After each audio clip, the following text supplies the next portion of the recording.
जैसे एक दुर्वा, कितनी दुर्वा?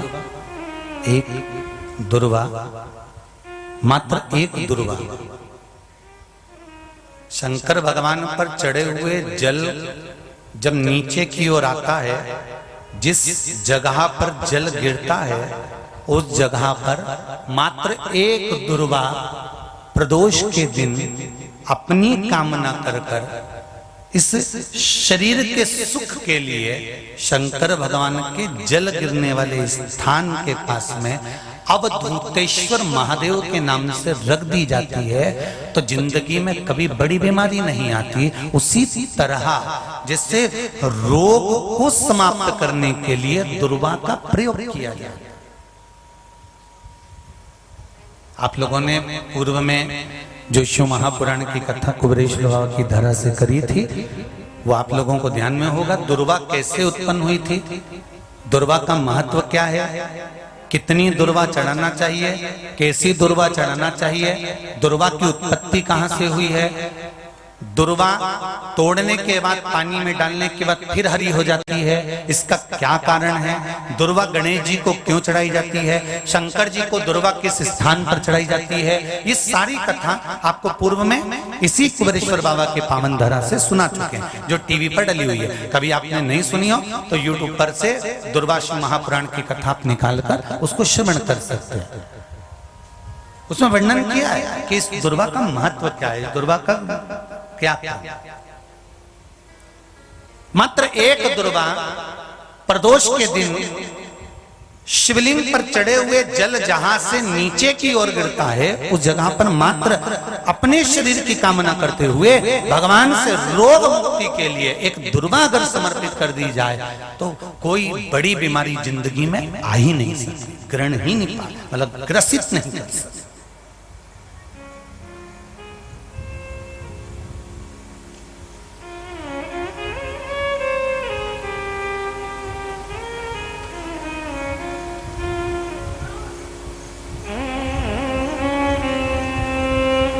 एक और अच्छी बात है, बहुत ध्यान लगाकर सुनिएगा जरा। जितने आस्था चैनल पर सुन रहे हो, यूट्यूब पर सुन रहे हो, फेसबुक पर सुन रहे हो या इस पंडाल में श्रवण कर रहे हो, बहुत सावधानी से ध्यान दीजिएगा। कभी श्रावण महीने में अगर आप शंकर जी के मंदिर में जाएं और शिव मंदिर किसी वृक्ष के नीचे हो, बट वृक्ष के नीचे हो, चाहे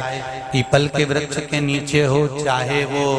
आंवले के वृक्ष के नीचे हो, चाहे वो बेलपत्री के वृक्ष के नीचे हो, चाहे वो शमी के वृक्ष के नीचे हो, चाहे जिस वृक्ष, कोई भी वृक्ष के नीचे अगर कोई शिवालय है, शंकर जी का कोई मंदिर या शंकर जी का कोई शिवलिंग रखा हुआ है,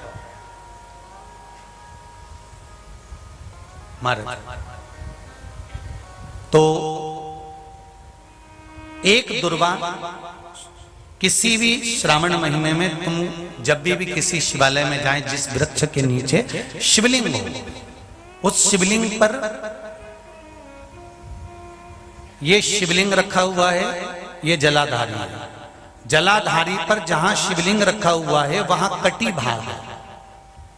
कटी भाग माता पार्वती जी का हस्तकमल, उसके ऊपर रखा हुआ है शिवलिंग, सामने अशोक सुंदरी और भगवान शंकर के दोनों पुत्र गणेश कार्तिके, ऊपर से जल गिरता है जया विषहारा शामलीवारी दौतली देव, ये भगवान शंकर की 5 बेटियां। तो जो कटी भाग है, इस कटी भाग पर अगर मात्र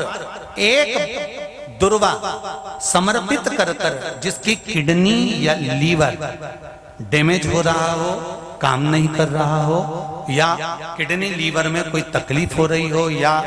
डायलिसिस चल रहा हो, तो मात्र एक दुर्वा उस कटी भाग पर श्रावण महीने में समर्पित कर कर, उस दुर्वा के 7 टुकड़े कर कर 7 दिन प्रतिदिन सुबह के समय पर उसको चबाकर खा लेने पर या निगल जाने पर धीरे धीरे धीरे धीरे डायलिसिस बंद होने लगता है और किडनी लीवर अपना काम करना प्रारंभ कर देते हैं। दुर्वा कोई साधारण नहीं है, विष्णु पुराण में, पद्म पुराण में, अग्नि पुराण में, नर्मदा पुराण में, शिव महापुराण के अंतर्गत दुर्वा की महत्वता है। कभी आप लोग कथा को उठाकर देखिएगा, गणेश पुराण को उठाकर देखिएगा तो उसमें वर्णन मिलेगा कि दुर्वा कहां से उत्पन्न हुई। जब अमृत का कलश उत्पन्न आया, अमृत के कलश की कुछ बूंदें जब भूमि पर गिरी, उस भूमि पर गिरने पर कुछ सांप बिच्छुओं ने ग्रहण कर ली। दुर्वा का थोड़ा सा भाग, अमृत का कलश का भाग गिरने से वो दुर्वा में घास के रूप में तब्दील हो गई, बदल गई, और घास के रूप में बदलने पर उस दुर्वा का ऐसा क्रम होता है कि दुर्वा को अगर तोड़कर रख लिया जाए और तोड़कर रखने के बाद दुर्वा कितनी भी सूख जाए, सूखने के बाद उस दुर्वा को ले जाकर आप वापिस पानी में डाल दो या जमीन में वापिस लगा दीजिए और उसके बाद पानी डाल दीजिए, फिर वापिस वो दुर्वा उत्पन्न होने लगती है। आजकल तो नई नई दुर्वा आने लगी महाराज कि कहीं से उखाड़ कर लाते हैं, कहीं लाके लगा देते हैं तो भी दुर्वा उत्पन्न हो जाती है। बड़ी बड़ी सिटियों में कहां दुर्वा उत्पन्न, तो लोग कहीं से बाजार से खरीद के लाते हैं और उसको लाकर लगा देते हैं। दुर्वा का क्रम है वो अमृत तत्व की तरह होती है, इसलिए संसार के कई रोगों को समाप्त कर देती है।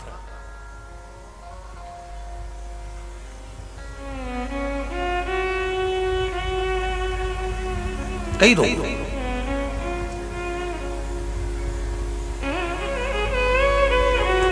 शंभु